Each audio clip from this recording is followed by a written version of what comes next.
The night I learned my son wanted to get rid of me, he was standing 10 feet away from my bedroom door. He thought I was asleep. He thought the pain medication had knocked me out. And he thought the old woman upstairs could no longer hear the truth when it was spoken in a whisper. But I heard every word. Once she signs the papers, we can move her by the end of the month, my son Daniel said. His wife Melissa lowered her voice. And the house. We'll sell it. The lake property too. Mom won't know the difference once she's in that facility. There was a pause. Then Melissa asked the question that changed everything. What about the will? Daniel laughed softly. The will leaves everything to me. I lay still beneath my quilt, staring into the darkness while my heart pounded, so hard I was afraid they would hear it through the wall. My son was planning to place me in a nursing home, sell my property, and take control of everything I had spent 42 years building. And he was not doing it because I was sick. He was doing it because he was impatient. My name is Evelyn Carter. I was 69 years old when this happened. I lived in a quiet town outside Madison, Wisconsin, in the same white farmhouse where I had raised 2 children, buried 1 husband, survived breast cancer, and built a catering company from nothing. People in town knew me as the woman who remembered every birthday, delivered soup when someone was sick, and never arrived at a church fundraiser empty-handed. My son knew me as something else, an inheritance that was taking too long to arrive. Until that night, I had refused to believe it. Daniel was my oldest child. When he was little, he followed me everywhere. He sat on the kitchen counter while I baked. He cried on his first day of school and held my hand so tightly that his fingernails left marks on my skin. After his father died, Daniel promised me he would always take care of me. For years, I believed him. Then he married Melissa. I do not blame a wife for every bad decision a husband makes. Daniel was a grown man. But after Melissa entered his life, every family conversation became a financial meeting. How much was the house worth? Had I updated my insurance? Was the lake cabin paid off? Did I still own shares in the catering company? At first, the questions sounded responsible. Daniel said he was only trying to help. Then I slipped on my back steps during an icy January morning and fractured my hip. That accident gave him the opening he had been waiting for. Daniel and Melissa moved into my home, temporarily, to help during my recovery. They brought 6 suitcases, 2 computers, a wine refrigerator, and a stack of catalogs from luxury furniture stores. Within 1 week, Melissa had moved my photographs from the living room. They make the room feel crowded, she said. Within 2 weeks, Daniel had convinced me to let him review my bank statements. Just until you're stronger, he said. Within 3 weeks, they stopped asking before inviting people to my house. And by the 4th week, I felt less like the owner and more like a guest who had overstayed her welcome. Still, I said nothing. I told myself they were stressed. I told myself Daniel loved me. I told myself a mother should not be suspicious of her own child. Then I heard the conversation outside my bedroom. Which facility? Melissa asked. Golden Meadows, Daniel replied. I knew the name. Golden Meadows was not the peaceful retirement community from the television advertisements.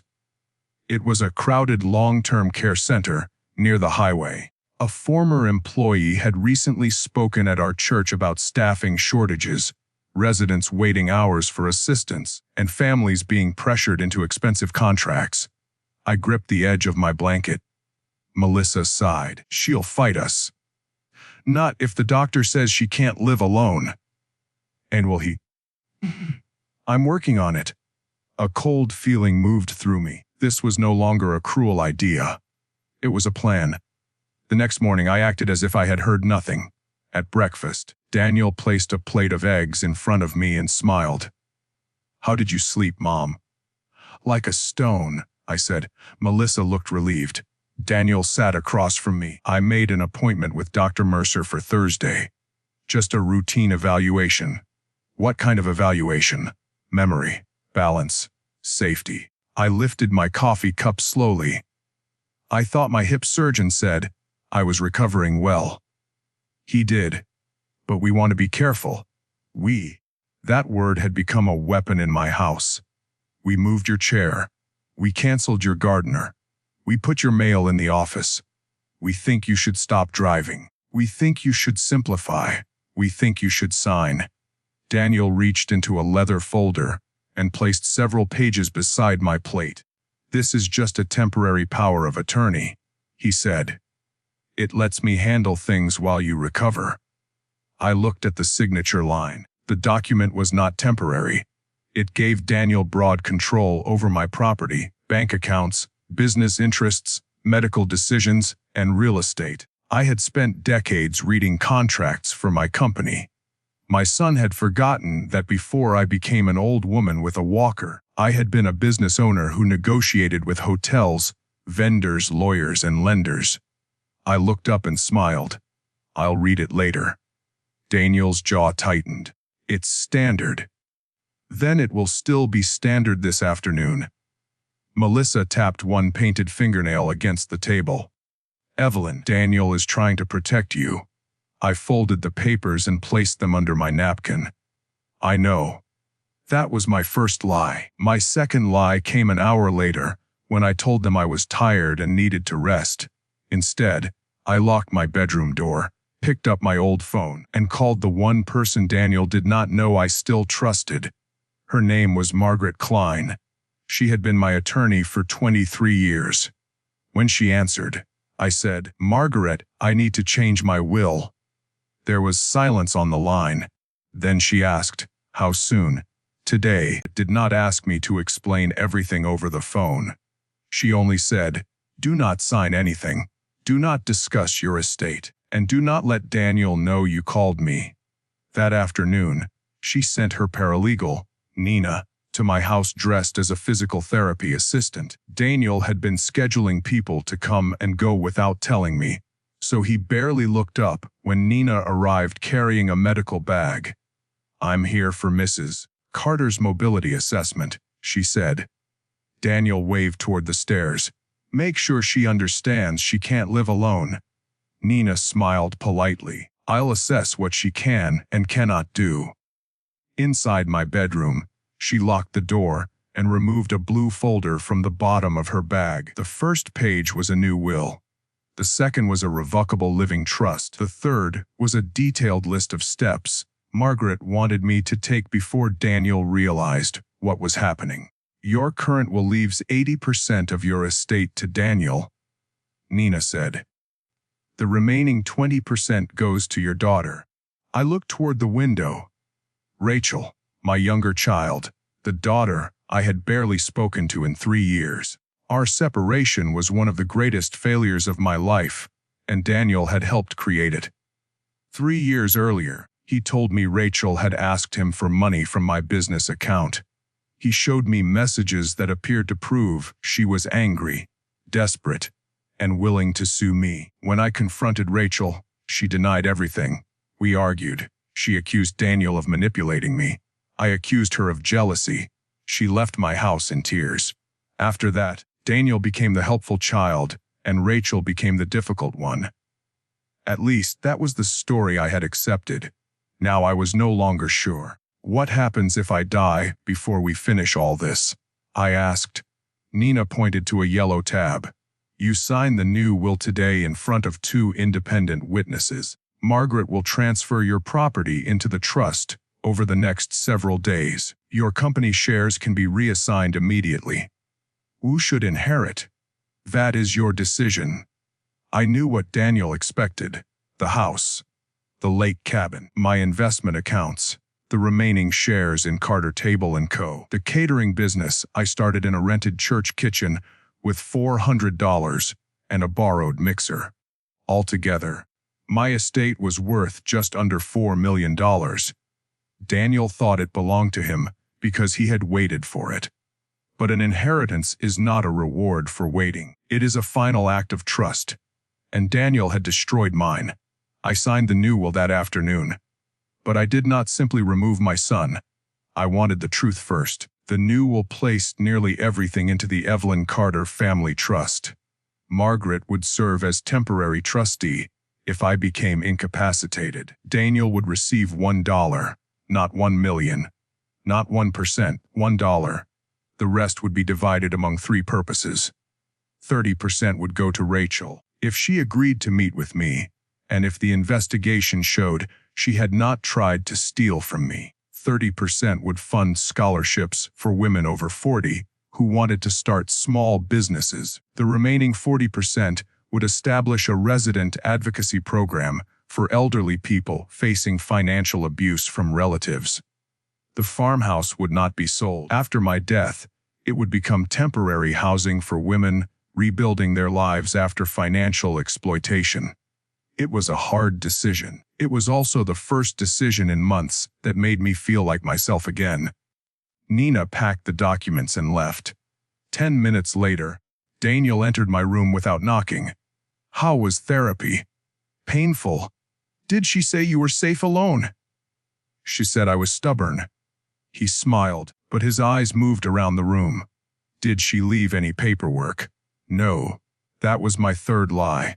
The next day, I started my investigation.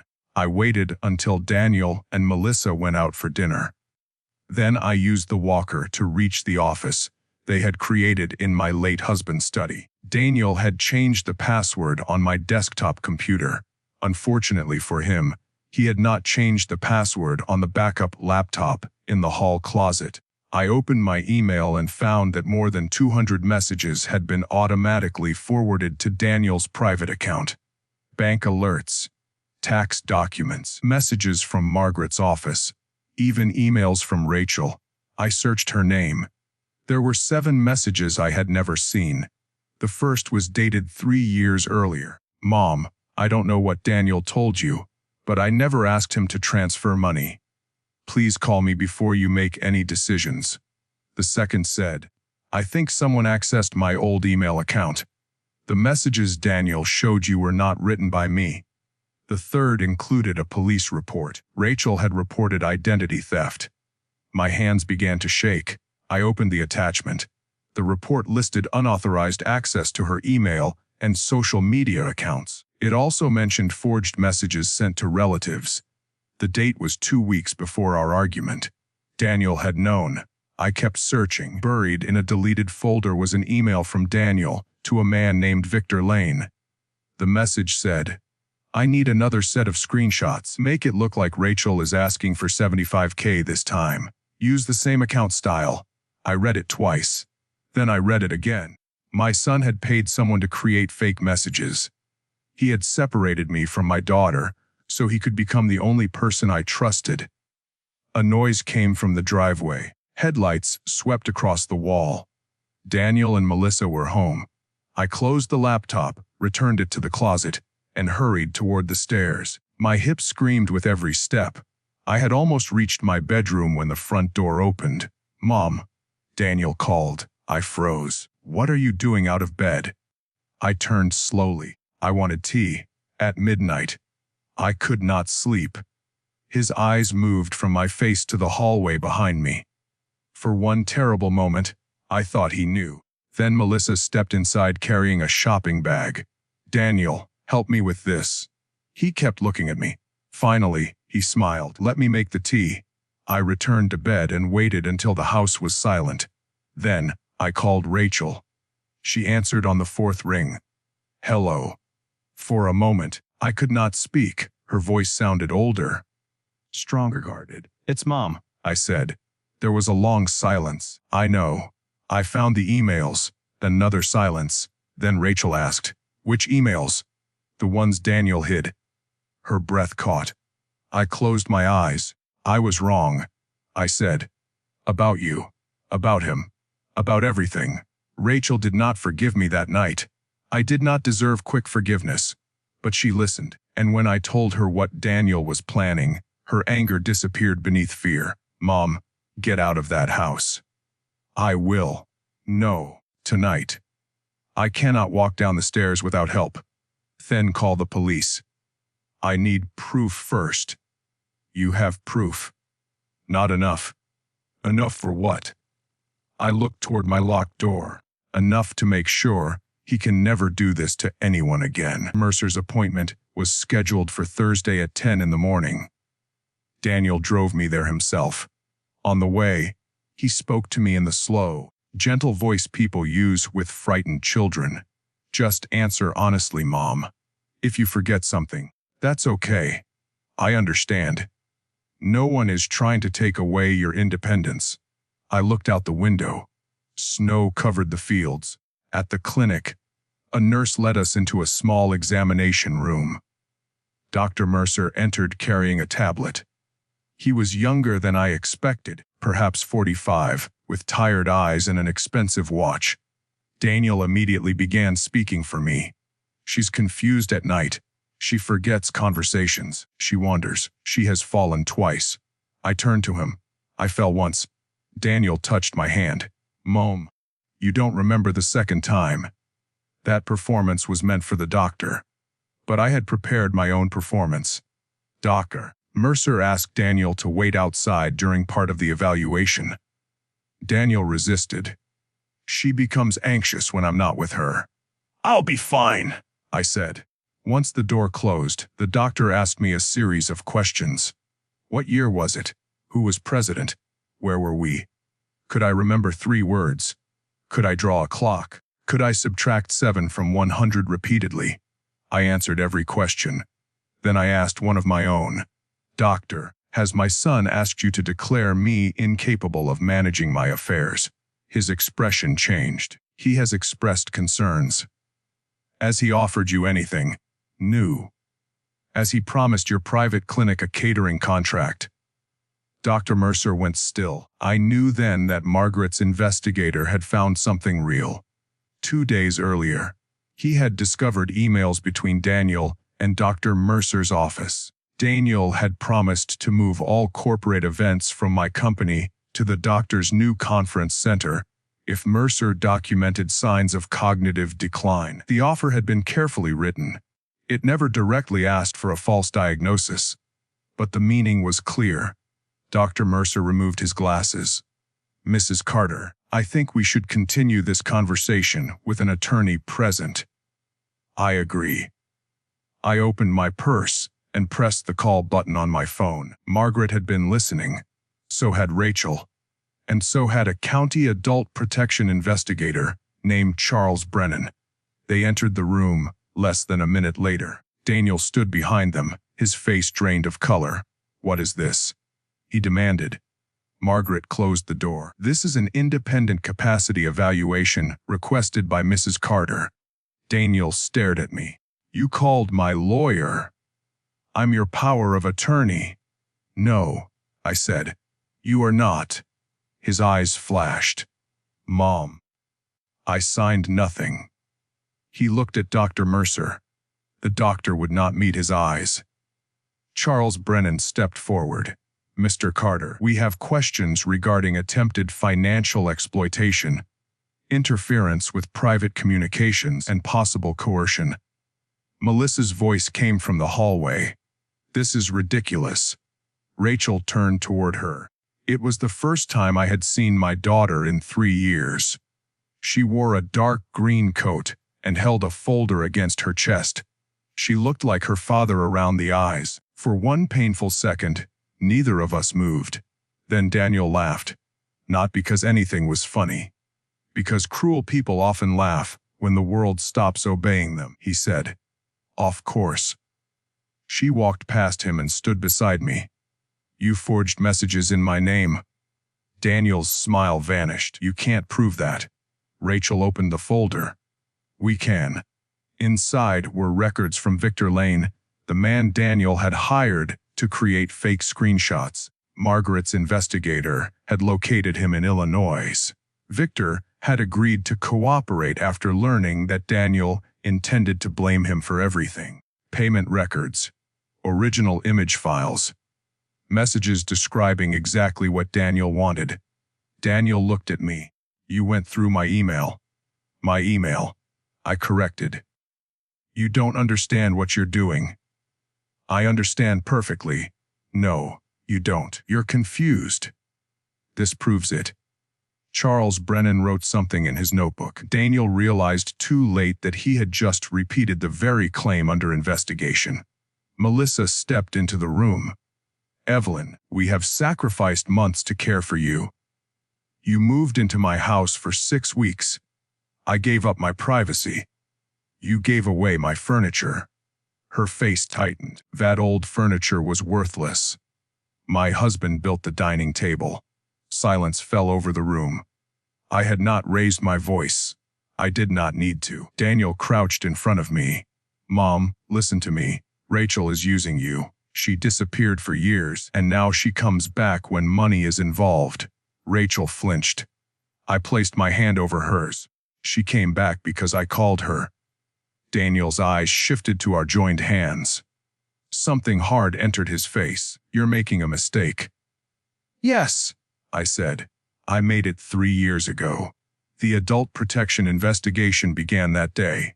But Daniel was not finished. That evening, he and Melissa returned to my house before I did. They packed their suitcases. They also tried to pack several things that did not belong to them. My grandmother's jewelry, my husband's watch, 2 silver serving sets from the catering company, a folder containing property deeds. Fortunately, Margaret had arranged for the sheriff's office to meet us at the house. When Daniel opened the front door, carrying my jewelry case, Deputy Lucas asked him to place it on the floor. Daniel said it was a family gift. I said it was not. Melissa shouted that I was humiliating them. I looked around at the neighbors watching from their porches. For weeks, I had been afraid of embarrassment. That evening, I realized embarrassment was one of the tools Daniel used to control me. He expected me to stay silent, so the family would look respectable. I was finished protecting the appearance of a family that did not protect me. "You planned to put me in Golden Meadows," I said loudly. Melissa's mouth fell open. Daniel glanced toward the neighbors. "Mom, not here." "You plan to sell my house. Please lower your voice. You forged messages to destroy my relationship with Rachel." People were no longer pretending not to listen. Daniel stepped toward me. Deputy Lucas moved between us. My son stopped. For the first time in my life, Daniel looked at me and understood that I was no longer afraid of losing him. That realization frightened him more than the police. He left the house without another word. But before he drove away, he rolled down the window. "You'll regret this," he said. I held his gaze. "No, Daniel, you will." It passed. My hip healed. The criminal investigation expanded. Daniel was charged with attempted financial exploitation of an elderly adult, identity-related fraud, unlawful access to electronic communications, and theft for the property he had tried to remove from my home. Dr. Mercer lost his position at the clinic and entered into a professional disciplinary agreement. He avoided criminal charges by cooperating and admitting that Daniel had pressured him to exaggerate ordinary recovery problems. Melissa filed for divorce. She claimed she had known nothing. The messages on her phone told a different story. She was not charged with the most serious offenses, but she signed an agreement to return property, repay funds she had used from one of my household accounts, and testify against Daniel. My son accepted a plea deal. He did not go to prison for decades. This was not a movie. Justice is often slower and less dramatic than revenge stories make it sound. He received a combination of jail time, supervised release, restitution, and a court order preventing him from managing the money or medical decisions of a vulnerable adult. But the legal punishment was only part of what he lost. His employer fired him when the charges became public. Friends stopped answering his calls. The country club suspended his membership. The luxury house he and Melissa had bought with borrowed money went into foreclosure. The life he had tried to protect with my inheritance collapsed before he received a single dollar. One afternoon, while I was pruning roses beside the porch, a black car stopped at the end of my driveway. Daniel stepped out. He looked thinner, older. For a moment, I saw the little boy who once stood on a chair beside me and stole chocolate chips from the mixing bowl. Then he walked closer, and I saw the man he had chosen to become. "You changed the locks," he said. I called. "I know. I need to talk to you." I set down the gardening shears. "You have 5 minutes." He looked toward the house. "Can we go inside?"